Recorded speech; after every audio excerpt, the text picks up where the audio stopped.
Holla, ballers and a bro fist to you all as we join the session on a hype train rising as we have fixed our WoW UI. Glorious, modernized for the current age, current season.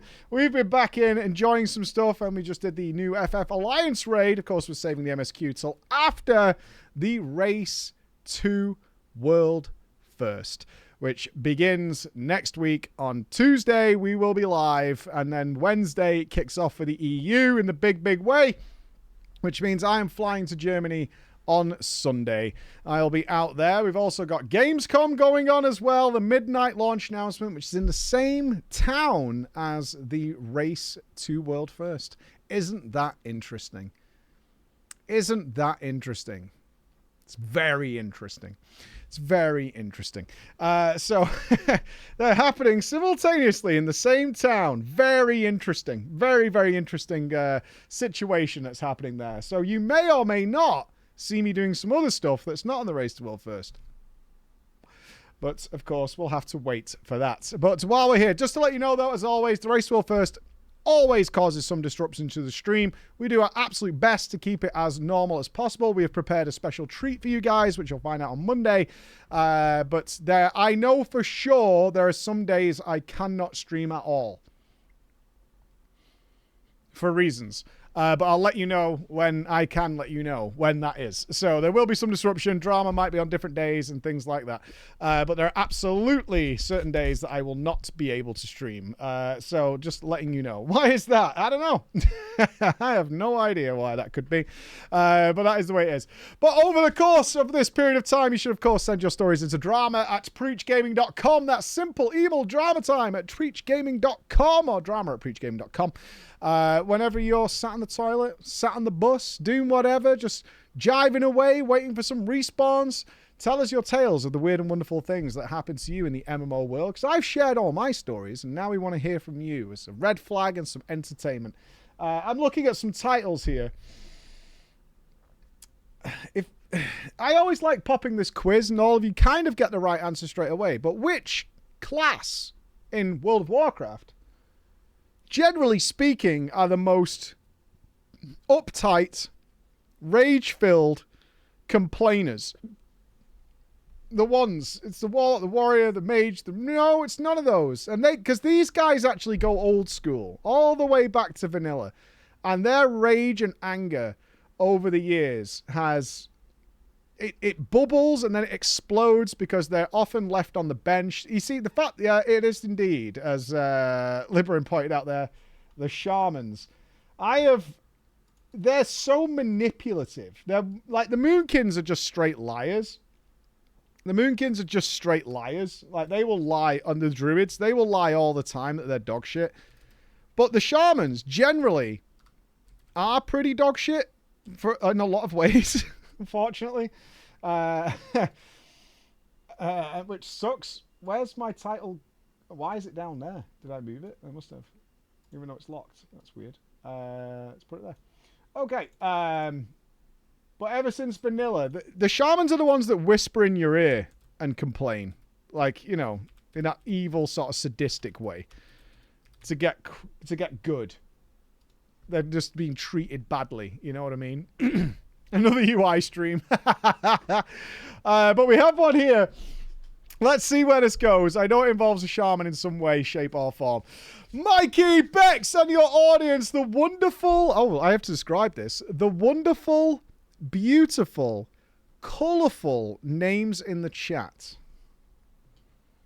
Mm-hmm. Dust off the old gavel there. Make sure we're ready. I am writing to you from the cheapest, dirtiest land of Europe. The land of the piss poor. Any guesses?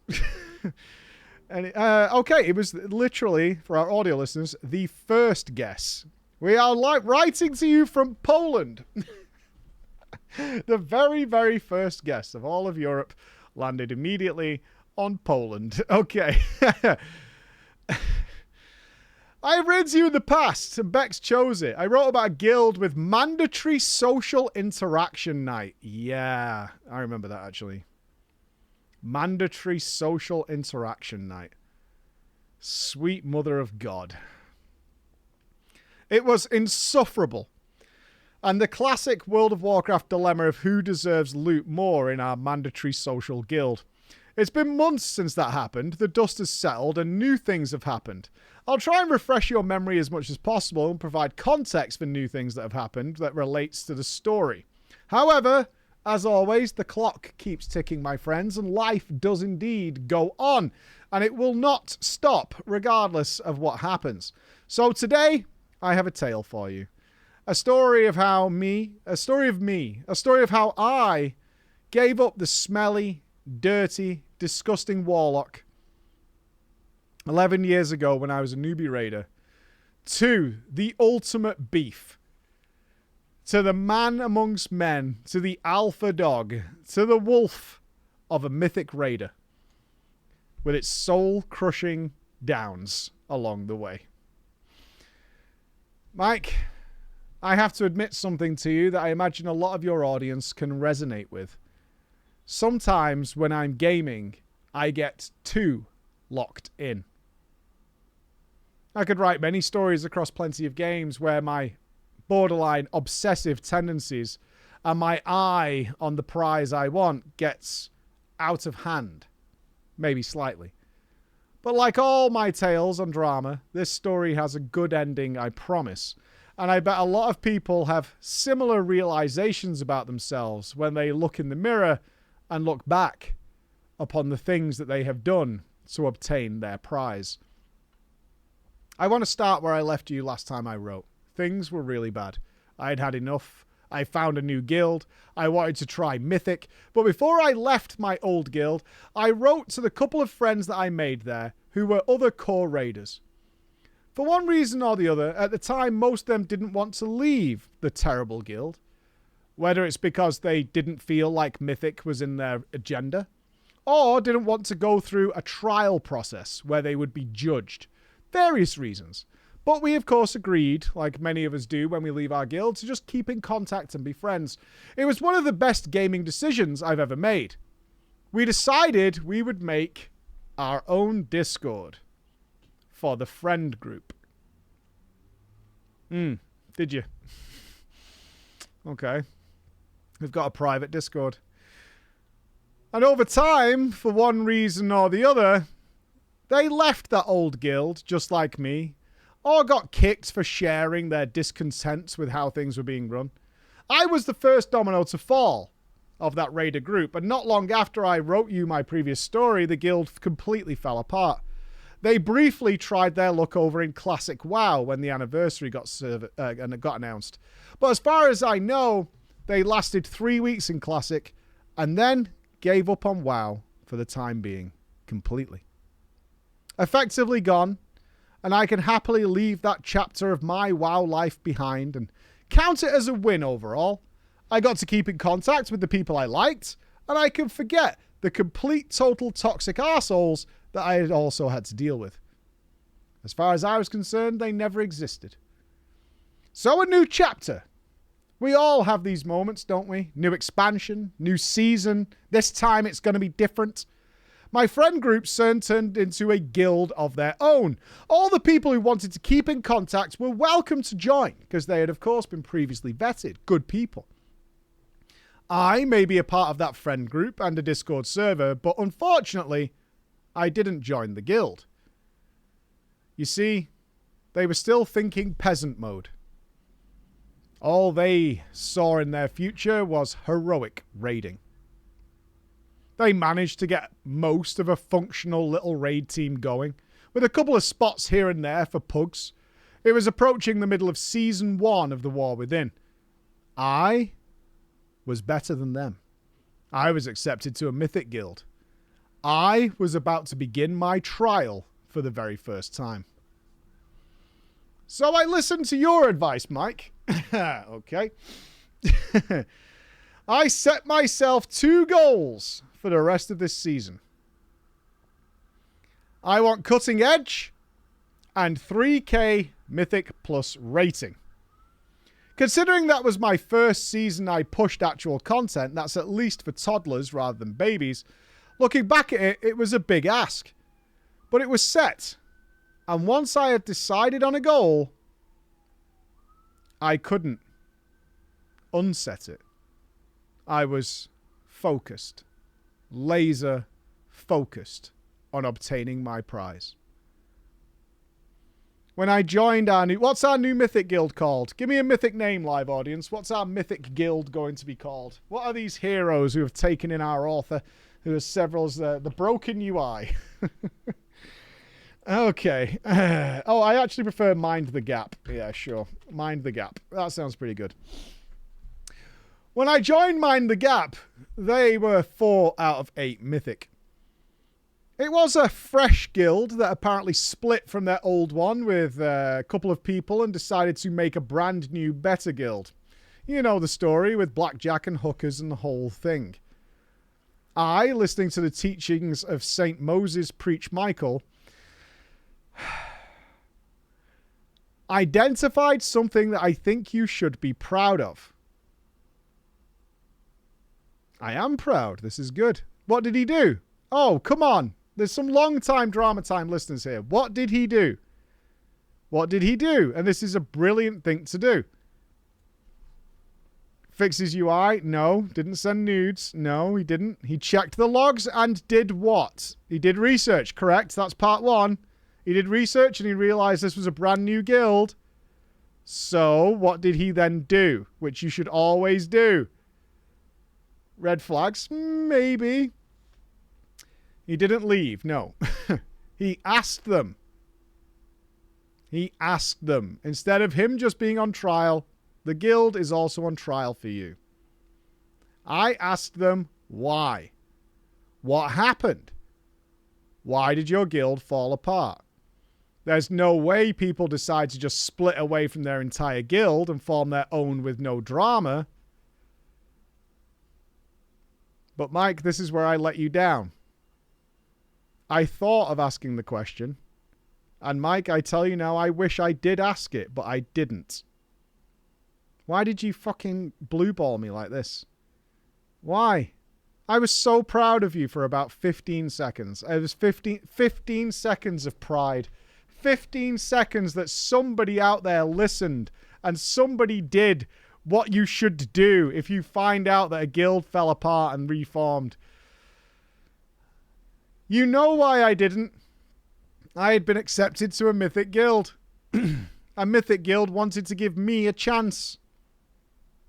So I kept my questions to myself and accepted. Surprisingly, that actually didn't blow up in my face. It was fine. Mind the Gap was okay. Okay. We're going with okay. The guild is okay.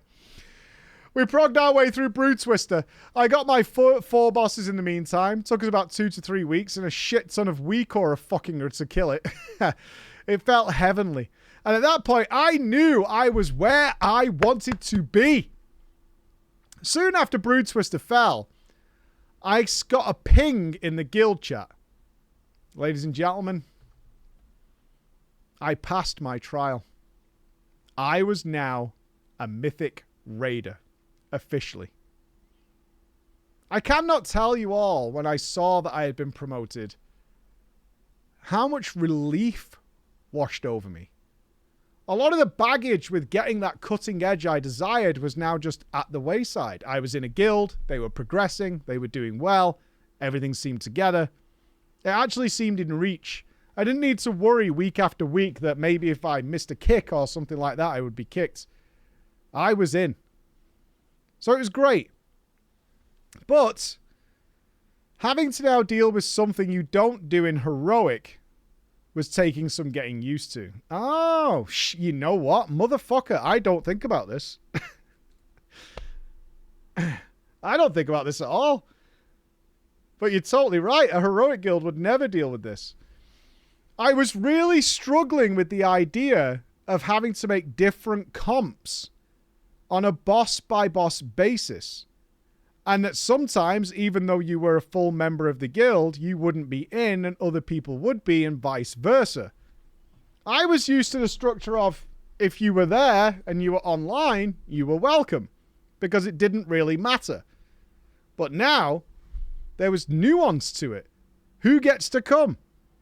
I was playing an unholy DK, who was an absolute menace on Brood Twister. But then I saw how the world first guilds did Kai Vezza. Yeah. Brutal. That's fucking brutal. Uh-oh. There was, 4 Death Knights in each world first team for Brood Twister and then 0 on Kai Vezza.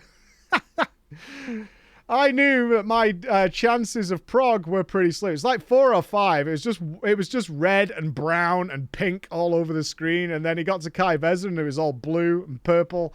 All gone. Especially since our roster was using a Blood DK. On their roster was also a full-time Frost DK and 2 full-time Unholy DKs. And one of those was an officer. What the fuck? You're at the mythic level and you have DKs that only play either Frost or Unholy. Cringe. That's fucking cringe. You're a DK. Maybe this is my elitist take, but at mythic level, you're a class. You're a spec. A class, not a spec.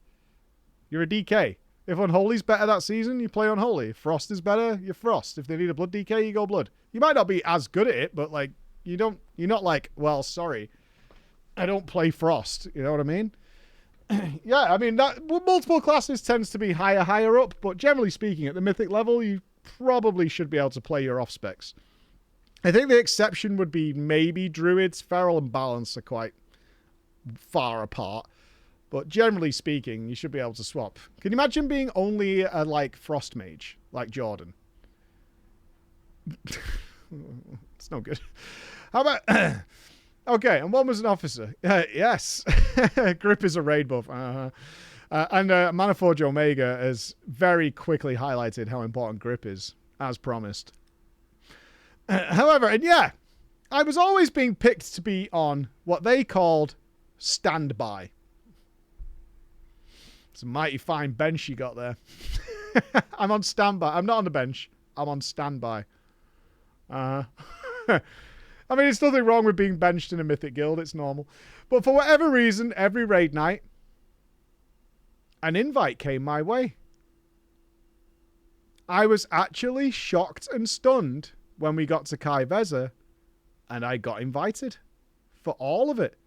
I got the full Kai Vezza experience. That boss was fucking exhausting. As much as I loved every second of progress, by week 4, our GM was... You spent 4 weeks on Kai Vezza. Oof. By week 4, our GM was losing his fucking mind. When I met him and we were doing Brood Twister, etc., he was such a chill dude. But there was one situation that had my eyes wide in shock. Oh! Is it when your raid leader stood up and smashed the glass door that was behind his chair in rage because a hunter had been attacking the wrong egg on Wide Walking Dragon Boy in Uldir? Nope, that was just Alex. That was Alex. Who swears that's not what happened, although we all heard it.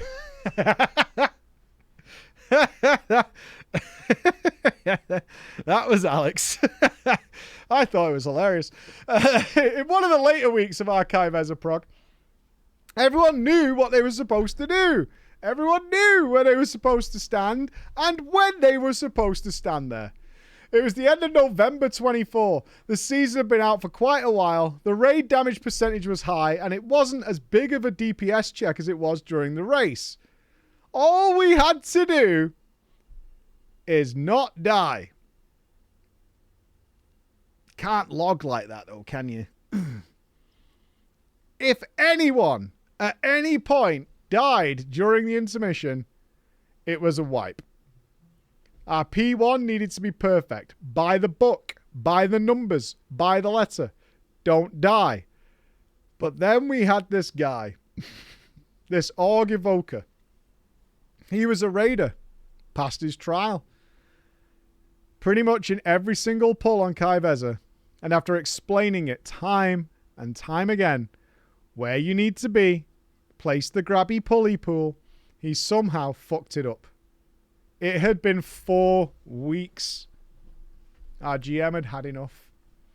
Just before the Evoker tried to explain himself for the 30th time, our chat box just saw Org Evoker has been kicked from the guild.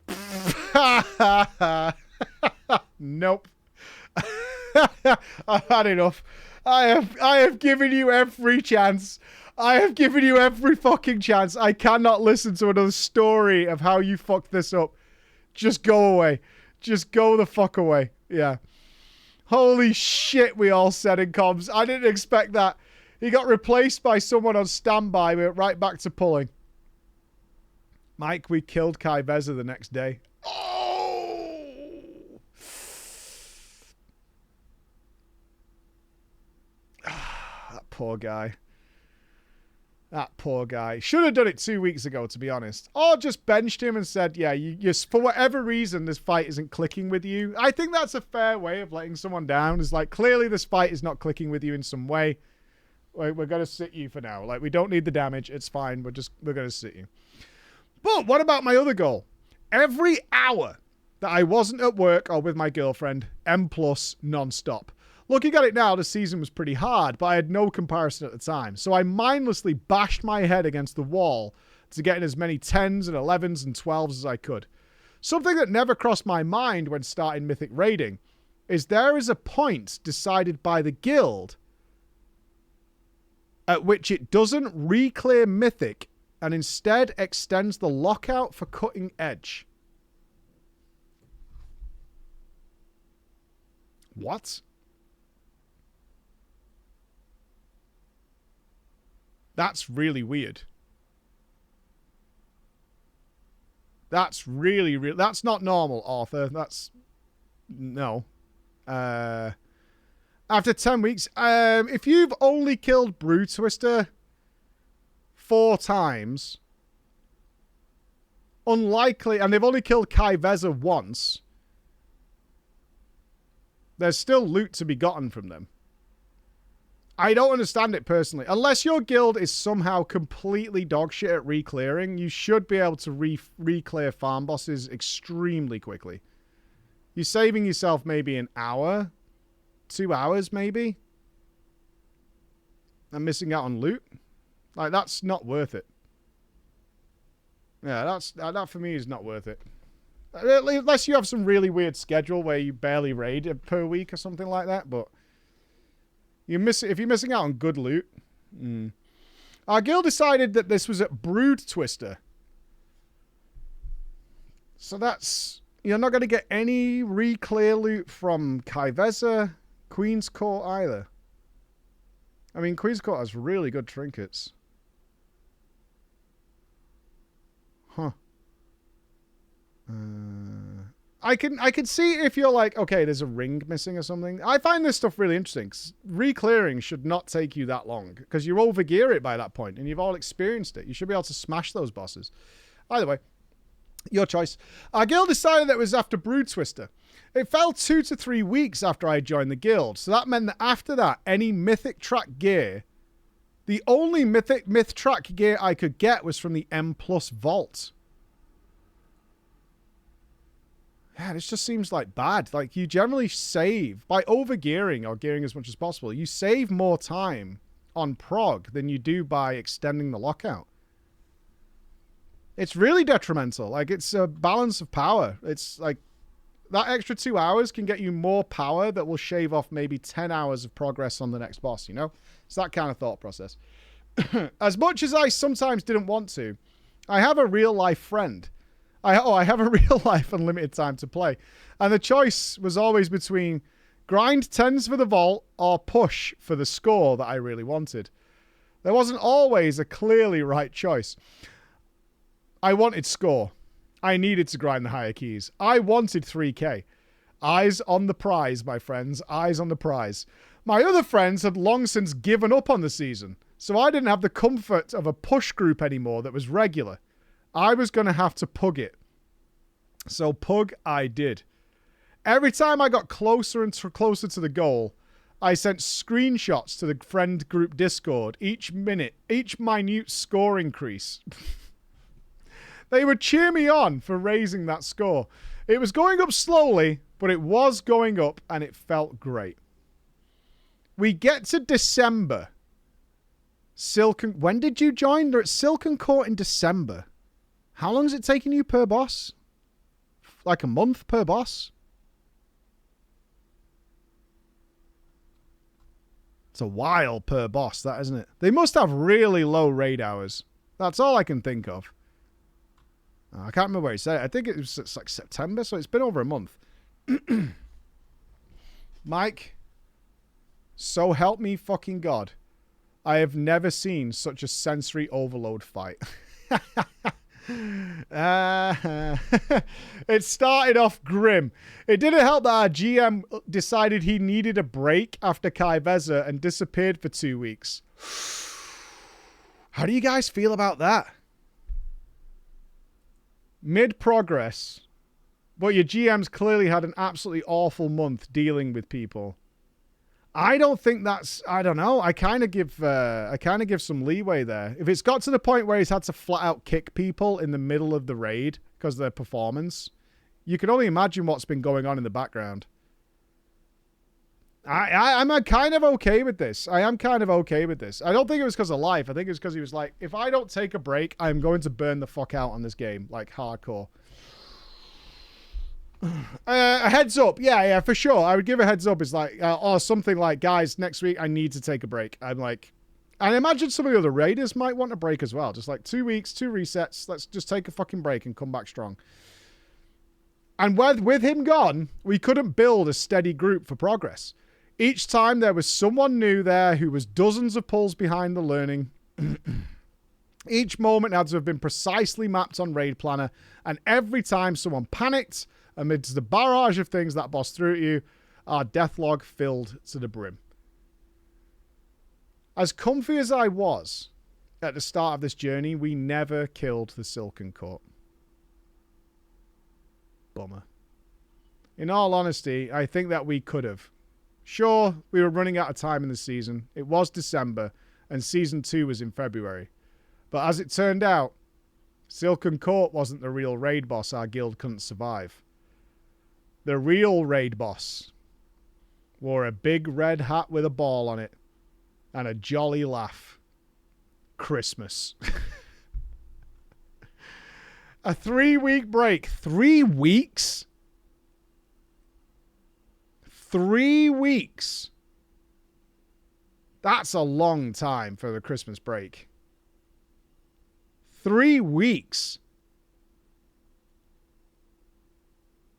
Oh, we're such nerds where a 3-week Christmas break is obscene to us. Because that would have pissed me off. We're not raiding for 3 weeks. What the fuck else am I supposed to do, dude? What the fuck?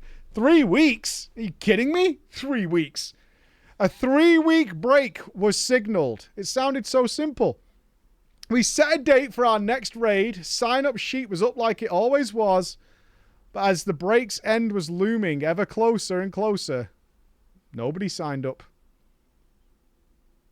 One day I checked and maybe 4 or 5 people had bothered, including me, as I was giddy to returning to dancing with the Queen's Court. But the break ended. Everybody was gone. Oh, with hope in his heart, our GM made the decision that we'll just raid tomorrow when everybody's back. I mean...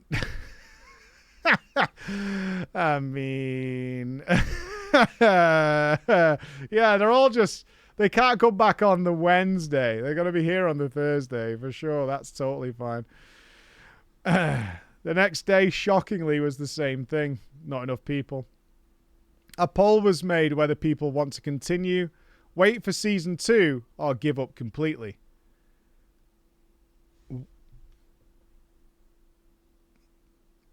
Your guild is starting to give me a headache. In the poll, nearly everybody wanted to continue. But no one's showing up for the... What? I hate everything. I'm getting so angry. Please leave. Don't make me keep... I just want there to be one more sentence in the story, which is, and then I left the guild. I hate it. I hate it so much. I hate this. Our guild was now in an impossible position of having most of the raid team. Okay, so the rest of them came back, but fewer than 20. It's 2 months before the next season, and recruiting committed new members to still do progress was very hard. Especially because we're currently not even raiding. We're bleeding raiders because they want to raid and other guilds are raiding. Well, duh. And so they came to a middle ground decision. We'll stop for the season and recruit for season 2. But to give people options, we were told that we are free to go and get cutting edge with other guilds.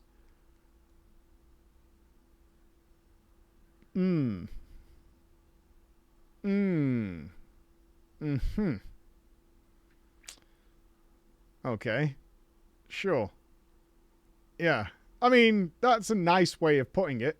I mean, there is nothing in my brain that suggests to me that this guild recovers, but who knows, man? Stranger things have happened in fucking drama time. Mike, it was one of the saddest days ever. There was loving messages that were shared in the guild chat thanking everyone for playing for, and they always said, the season. I was so sad. I was really, really sad. We could tell that the GM was heartbroken and blamed themselves because they needed that break.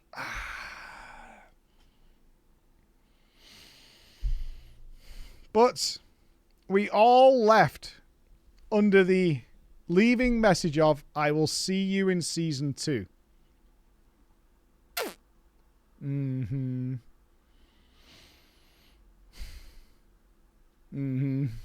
Screw cutting edge. I wanted it, but I don't plan to stop playing.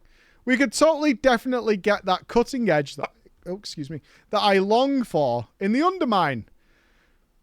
No. It turns out, Mike, no, we can't.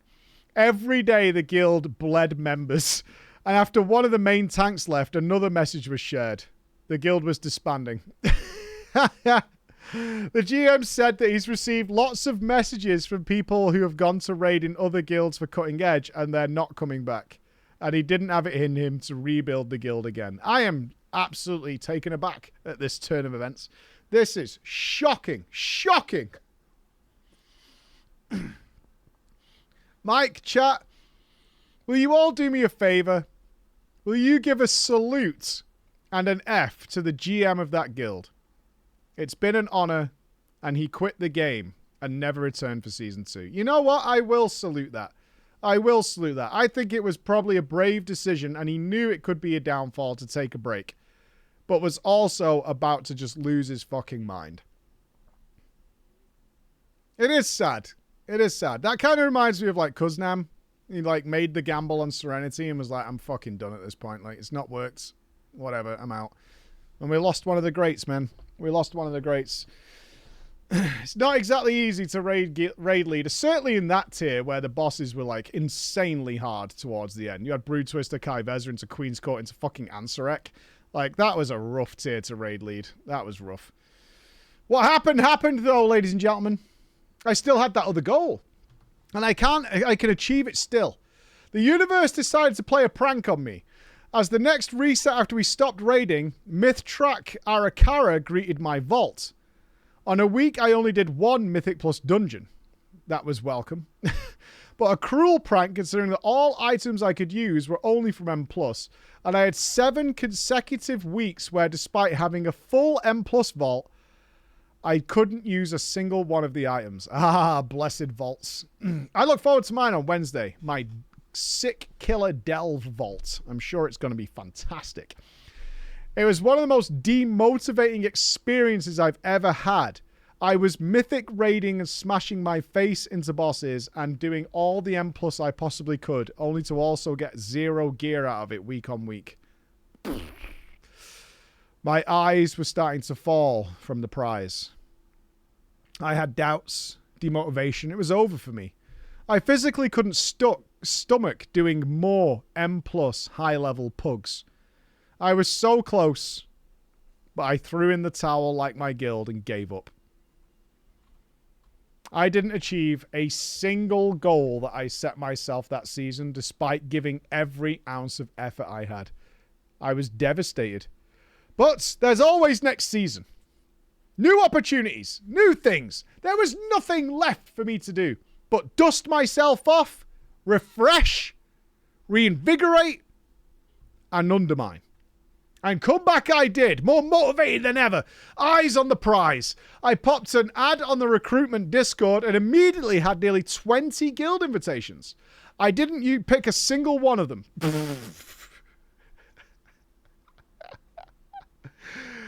Mike, this is going to sound really, really bad.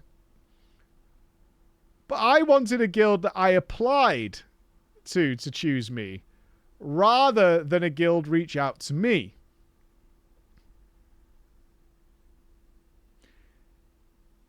Let me explain. To me, I didn't want to be part of a group that would actively recruit someone like me. What does that mean? That's really strange. Are you saying because you don't have, like, cutting edge and stuff like that?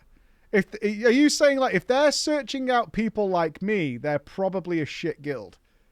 There's kind of some... There's some wisdom in there. Right? There is a bit of wisdom in there. Yeah, it's like... Okay, if you're actively coming to find people like me... You're not the people I want to play with. Yeah, there's an ego in there, but I do understand the logic behind it. Sure enough, a multiple cutting-edge guild decided to accept my application. But before I joined, I needed to ask them an important question. I was not going to fail at this process again. I asked who is on the Loot Council and why. They said that is one of the most mature questions we've been asked by a potential applicant. They gave a very satisfactory answer, and we agreed. And we are back in the game. We got recruited.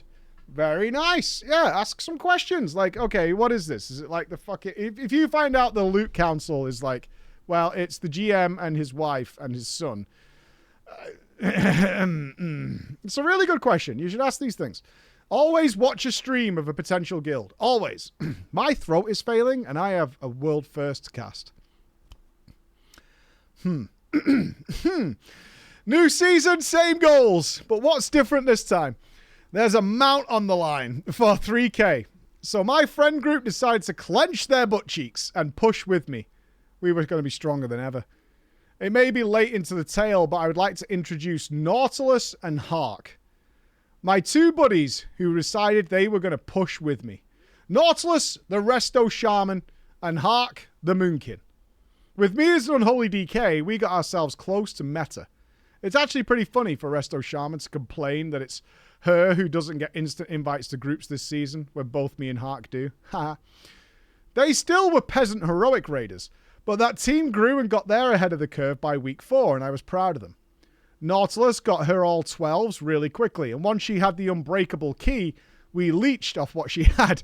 And in one weekend, I managed to go from all timed 10s to 4 13s and 3 12s. But as it always is, real fucking life happened. Son of a bitch. Eyes stay on the prize, of course. Nautilus got her 3k first. Then the day later, Hark and I was adulting. I saw their messages in the Discord that they achieved their goals. And I thought to myself, as long as all 3 of us get it within the same reset, that means we won. But I didn't. In the moments that I had to step away from my PC for just a couple of days, they were done. They didn't need to push anymore.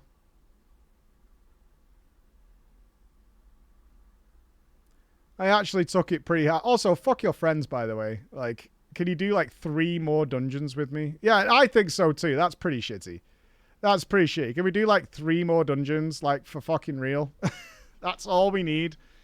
Right? It's not even that many. Like, can we just do a couple more dungeons so mine's done as well? I mean, that's the guy who dips after he gets his mount in the raid and never shows up again. Oh, I got my mythic mount. Okay, guys, I'm on vacation now, so bye.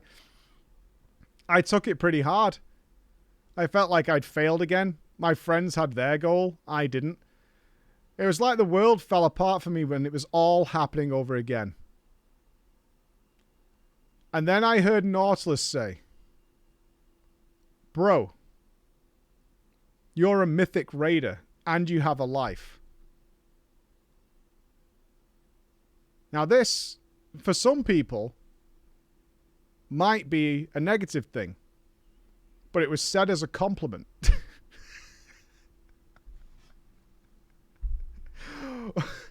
Can we clear something up? Mythic raiding is not what fucking Liquid and Echo and Method are doing right now. 22 Mythic 0 sweeps, right? That's not what it is. Okay? Alright? That's not what it is. No, it's not. You don't need to be doing multi-box delves and all that fucking shit. Like, you can play just fine. It doesn't even sound like you raid a lot. Like... You don't need to, you don't need to do 176 delves in the pre-season week. Like, that's not what's happening. You're plenty fine to Mythic Raid. You might have some people who bitch because you're a raid logger or whatever. Go fuck yourself. And then get caught up at the weekend. That's fine.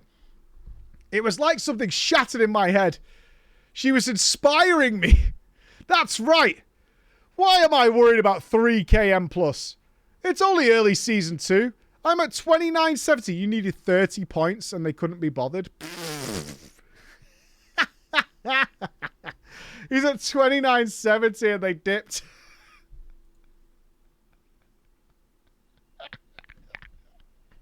I fucking love it. Dude, 2970 and they dipped. Why am I caring? I'm going mythic raiding. Yay.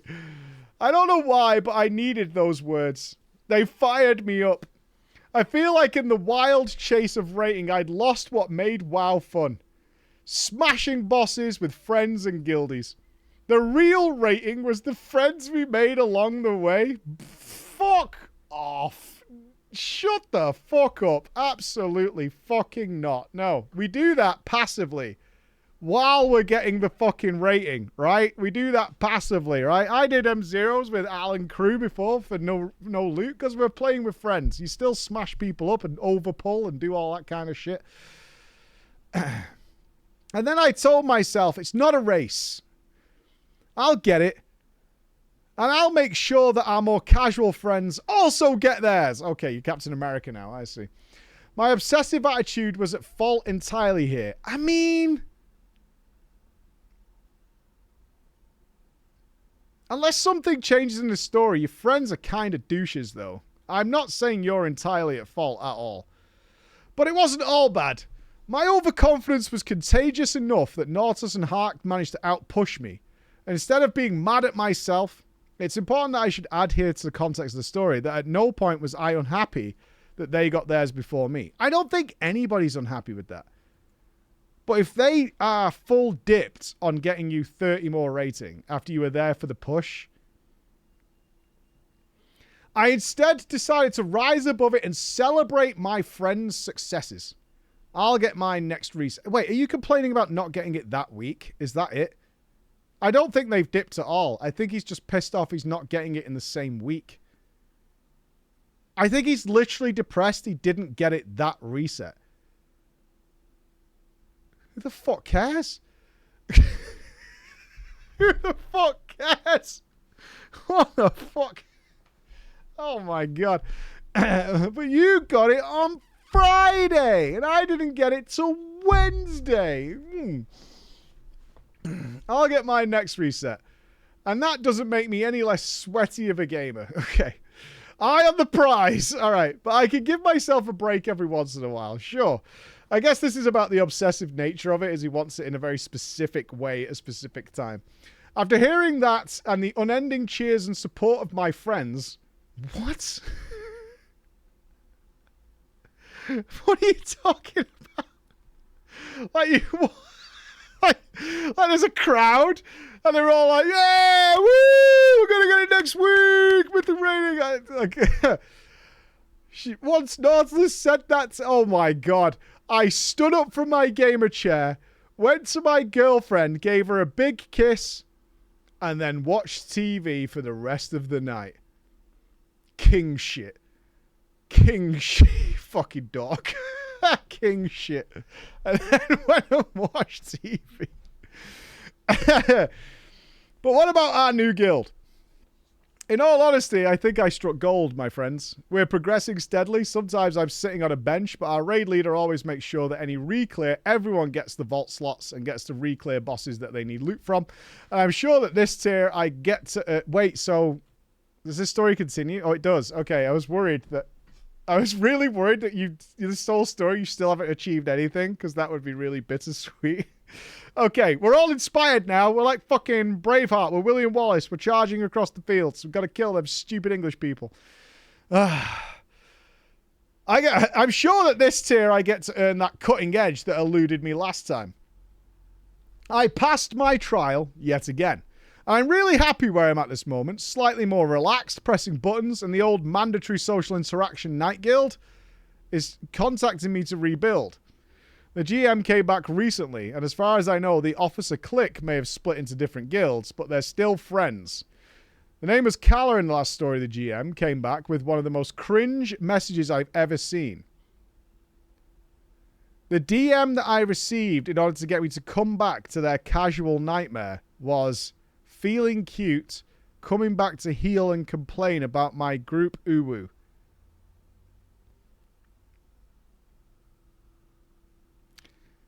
I mean, sign me up, right?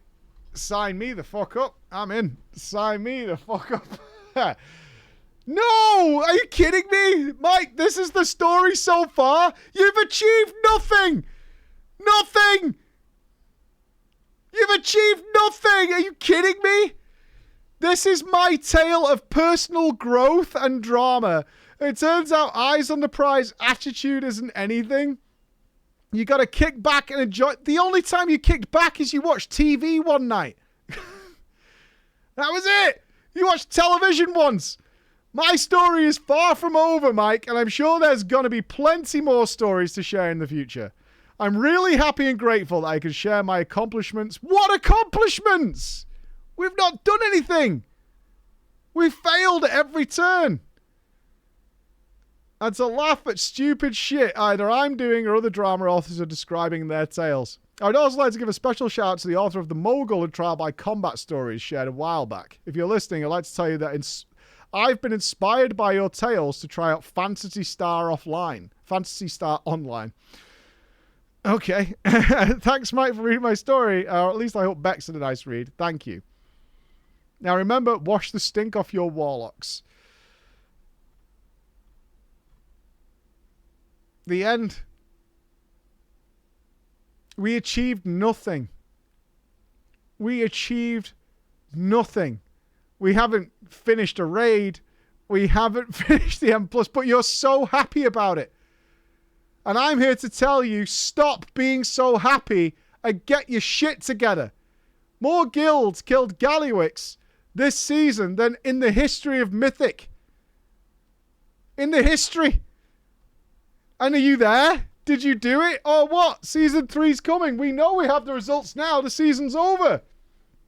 What happened? It's been on the drama. Bex, contact that author. Get me some information. Find out what's going on. Because if this is another disaster, I need to know. But considering my throat's dying, I'm stopping here. I don't want to ruin what's going to happen. I fly out Sunday, so on Monday morning stream, we will be live in Germany. We will be there. As of course, Mr. Chris is joining the Echo production team. You will see me on camera. Echo is already live at twitch.tv/echo_esports, where you'll see me walk onto cam on Sunday and say hi to everybody. The players have just started arriving. We saw 2 of them arrive earlier on. So it's all there. It's going to be a fun-filled week. We've got a great team for you. We've got Cruella, we've got Jordan, we've got Alex, we've got Jesse, we've got JB, we've got Medic. It's going to be a solid, just possibly the best show we've ever done. We're, of course, hoping for a mega raid, especially with Nexus King and Dimensius. So it should be a mega raid. And also there will be things going on at Gamescom, so I'll be all over your screens if you're in the WoW scenes at some point or another, doing various things. So have a great weekend. We're going to be busy tomorrow, packing everything up and shutting down everything here.